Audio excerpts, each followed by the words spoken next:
so I do think that that's valuable. But yeah, I do think we need to maybe kind of figure out a little bit better of a process for the like one-off situations. Well, when are we gonna go over the openings and everything? What, like, is that March or? I think it's April. Yes, I think it's April, I'm sorry, I don't have the full timeline in front of me. And we decided not to do a solicitation this year because we still have so many people, right? Correct. Yeah. We just did some small shout outs and managers memo and things. Okay. Okay. So moving on to the third item on our agenda, which is the trustee compensation. So meeting number 2 about this. Yeah, so this is really the most significant follow-up to this meeting, other than it was deferred. Plus, I know at the time President Rozek had asked staff to confirm that there were no additional per diems in the table that describes the area communities of similar size, and we verified that there are no per diems. It is strictly a salary-based compensation as identified in the table. So really just to kind of carry on from there, if the committee has a recommendation to prepare to go to the board, because there will be significant preparation with resolutions, stuff like that. We can certainly do that, or if this is a matter that we'd like to send without recommendation, we can usually discuss this perhaps at a cow, and then follow that up with a recommendation for action. Again, there's no impending time limit on this, other than our discussions in the previous couple budget cycles that we wanted to review this matter outside of the budget discussions, so starting early. So, just so I'm clear, reviewing it outside of the budget discussion, is that just to allow time for the conversation? Or is, yeah? Yeah, it's really to allow time for this conversation in isolation, and then whatever the decisions made will be incorporated into the next budget cycle. Got it. Okay. Yeah, when we talked about it in budget, we were always like, we can't talk about it now, let's Sure. talk about it outside the budget. Okay, that makes sense. Just wondering. Okay. I mean, I think comparing to other places, well, there's Fox Point and River Hills don't pay anything at all.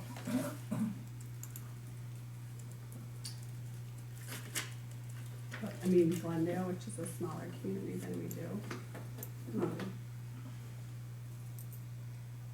Brown Deer. I think, you know, what's tricky about it is that it's not that we're like looking for, that this is like a money-making opportunity for anybody.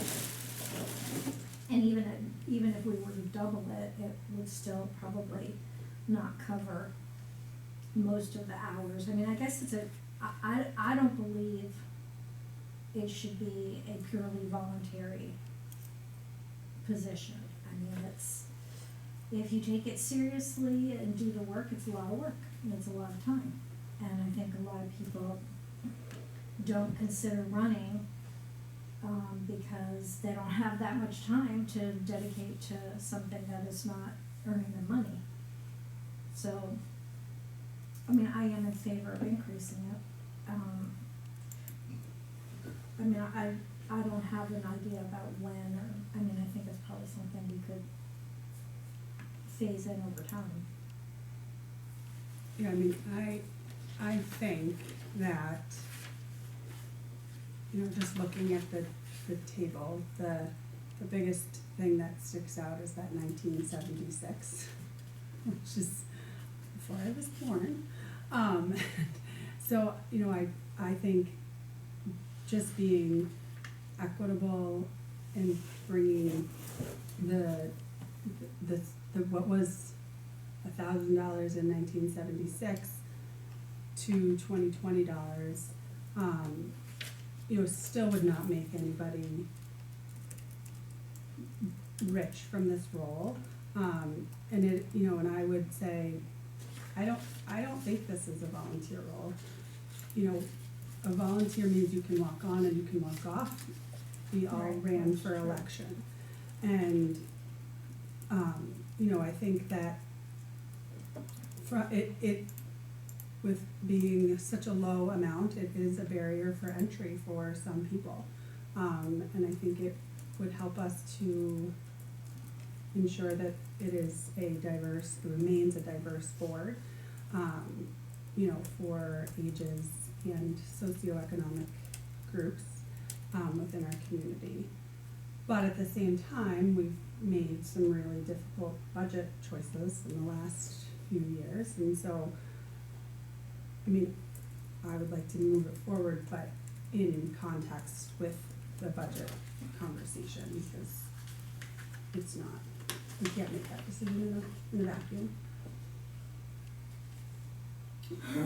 Well, this chart does provide some context, like Glendale's a pretty complex municipality with all its commercial and industrial buildings and stuff. Even though the population's lower, it's much more, it seems complex municipality. There's also Brown Deer's pretty large and it's sprawled and has a lot of commercial and other industries. Well, look at, Glendale is going in 2021 to 7,200 for alderperson and 7,500 for the president. I mean, is being an alderperson in Glendale really seventh? You know?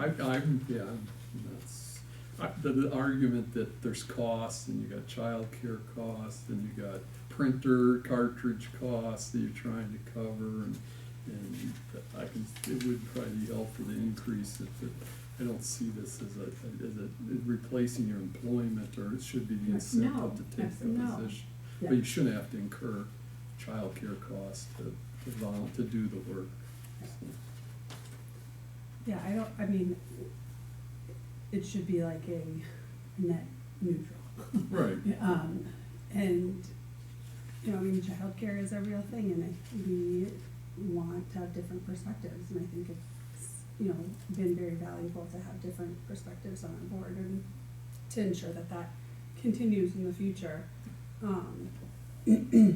You know, I think that this would help that. So, I mean, I could see option 1C. So it wouldn't happen till,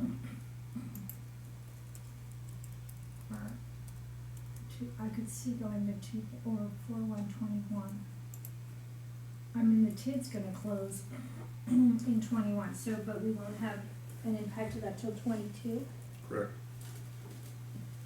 So, I mean, we are gonna get a bit of a ability to spend without increasing taxes when the TID closes. Mhm.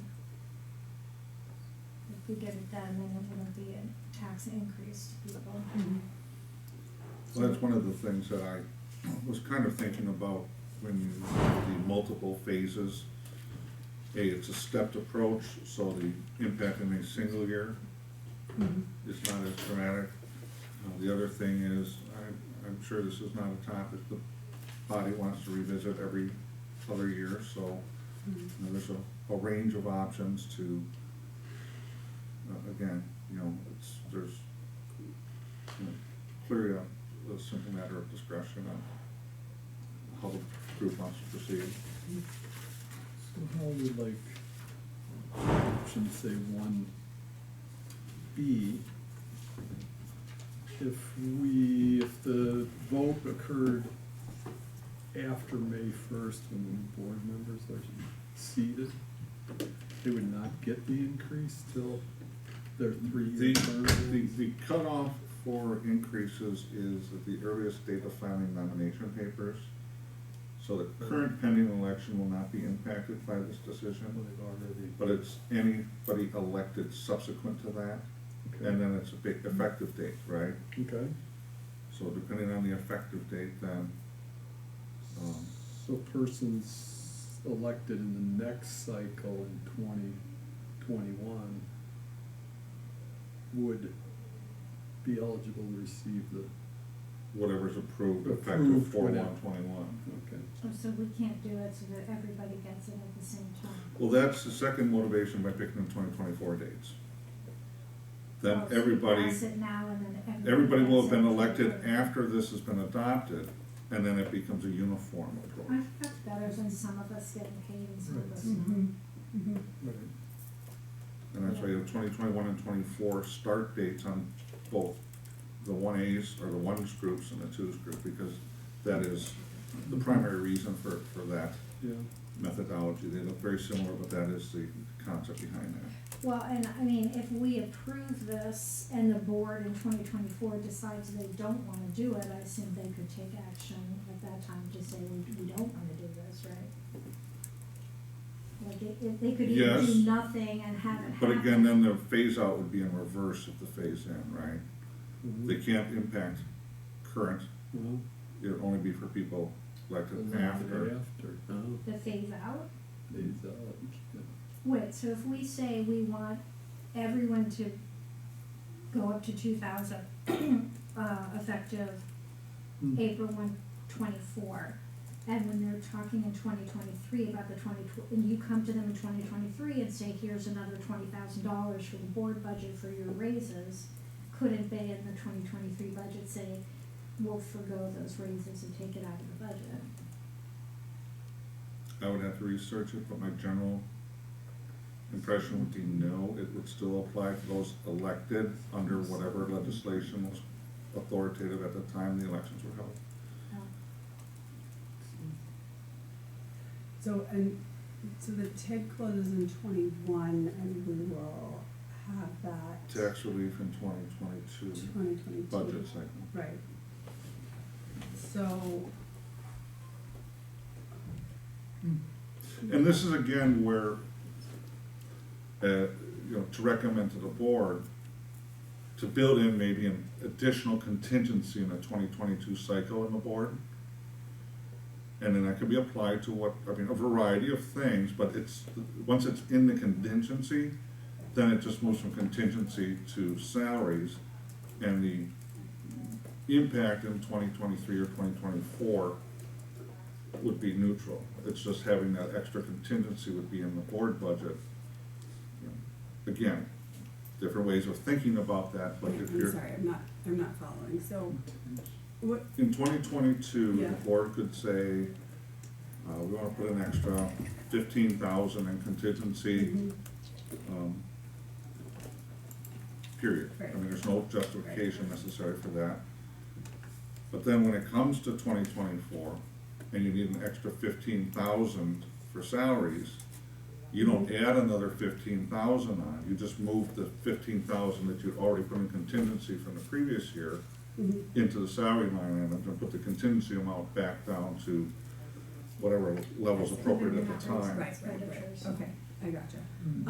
So then, just curious, why would we not look to do that in 2022 instead of 2024? Again, the concept of 2024 is that everybody on the board will have been elected to a term Oh, I after see. this has been Gotcha, adopted. yeah, okay. But That brings so- all salaries to the same But level. if so if it's tied to your election, and you run in 2021,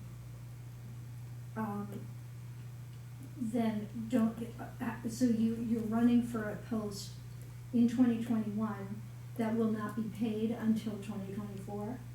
The new rates will not go in effect until 2024. So that would be tied to the election, 2021 election? 2021, 2022, 2023, All right. okay. Yeah, so if you ran Because in it seems odd that you would 2021. read that the position would have, the 1,000 pay, and in 2024 it's this pay, but.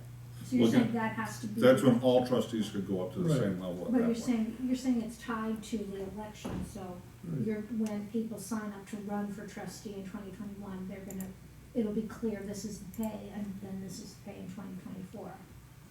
Well, I don't, if they inquire, that would be the message, I don't know if But it's how gonna is be it clear. tied to how is it tied to the election? That's part of So like when the president position's in next year, once they're in the position, they can't vote while they're in the position to raise their salary until their Right. position. So if the vote occurs before January 4th or whenever the nomination next year, will have voted, like the current president will have voted to raise their salary, and the people, when they consider the reelection or the election, will go, oh, that's something I like, something I don't like. So you aren't voting on your own Oh, right, compensation.